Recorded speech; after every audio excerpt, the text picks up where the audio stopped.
Hello students, welcome to Dr. B.R. Ambedkar Open University, Hyderabad. I am Dr. Sonal Mobar Roy from National Institute of Rural Development in Panchayati Raj. Today we are looking at the course Social Issues, Policies and Development, Block 2 Understanding Social Policy. We will be learning about Unit 6 which deals with national policies for scheduled castes, scheduled tribes, other backward classes and minorities. In this, first we will look at part 1 which deals with scheduled castes. This course comes for Sociology UG second year, semester 3. Looking at scheduled caste, we should understand that this unit deals with historically marginalized groups. To understand these policies, we must recognize that inequality here is not recent, it is deeply rooted in history, caste, hierarchy and social exclusion.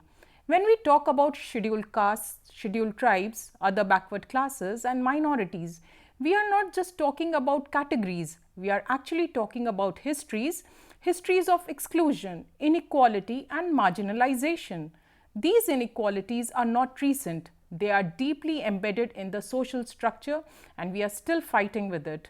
So, the policies we are discussing here today are just not welfare measures, they are corrective mechanisms, attempts to address historical injustice and create a more equitable society. As students of sociology, it is expected that you understand the grievance of the issue, you understand how the structure is leading to exclusion of certain categories of the society and what are the gaps and how to address those gaps through the social policies. Let us move forward. So, let us deal with scheduled castes first. Scheduled castes population is around 16.6% as per the 2011 census. As per Article 341, Clause 1 of the Indian Constitution, as per Article 341, Clause 1 of the Indian Constitution, the scheduled castes have been notified. The key issue here is caste-based discrimination, particularly untouchability.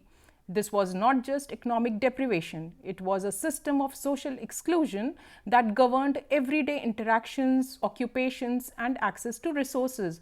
It was all about injustice, it was all about how certain sections of the society were considered vulnerable, marginalized, on the threshold of poverty, and then there were certain interventions designed for them to bring them in the mainstream population to be able to enjoy the fruits of development. After independence, the state introduced legal safeguards and reservation policies. These were designed to ensure access to education, employment and social justice.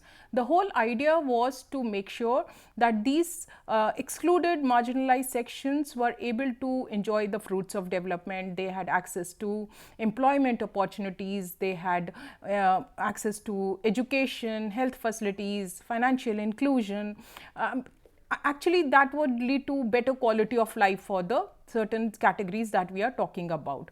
So, the whole idea of these social policies was to ensure that people were empowered enough, they had the required capacity, they had the required knowledge and skills to be able to achieve better quality of life. Hence, we had certain constitutional mechanisms for the upliftment of scheduled caste. We will go through these articles one by one. Starting with Article 17 which abolishes untouchability. As I mentioned, untouchability was something that was forced upon the scheduled caste since generations.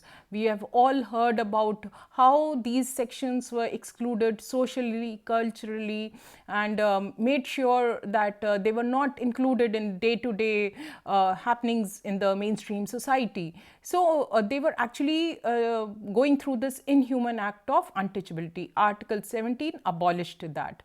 Article 46 ensures that the state promotes with special care the educational and economic interest of the weaker sections of the people and in particular of the scheduled caste and scheduled tribes and to protect them from social injustice and all forms of exploitation. Hence, it was making sure that these particular segments of the society did not face any sort of exploitation. Article 335 claims the members of scheduled caste and the scheduled tribes shall be taken into consideration consistently with the maintenance of efficiency of administration in the making of appointments to services and posts in connection with the affairs of the union of the state. Hence, it was making sure that nobody was excluded from employment. Article 16, clause 4A talked about reservation in matters of promotion to any classes of posts in the services under the state in favor of SCs and STs. So, these were certain constitutional mechanisms that ensured their upliftment. Also, there is Article 338 that talks about National Commission for the Scheduled Castes and Scheduled Tribes with duties to investigate and monitor all matters relating to safeguard provided for them, to inquire into specific complaints and to participate and advise on the planning process of their socio-economic development.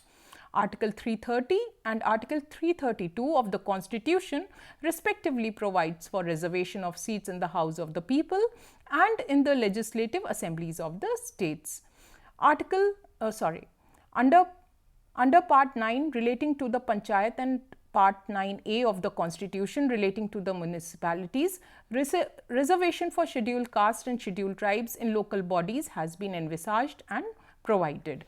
So, we see that these are some of the important articles under the Constitution that ensures the rights and responsibilities of the scheduled castes.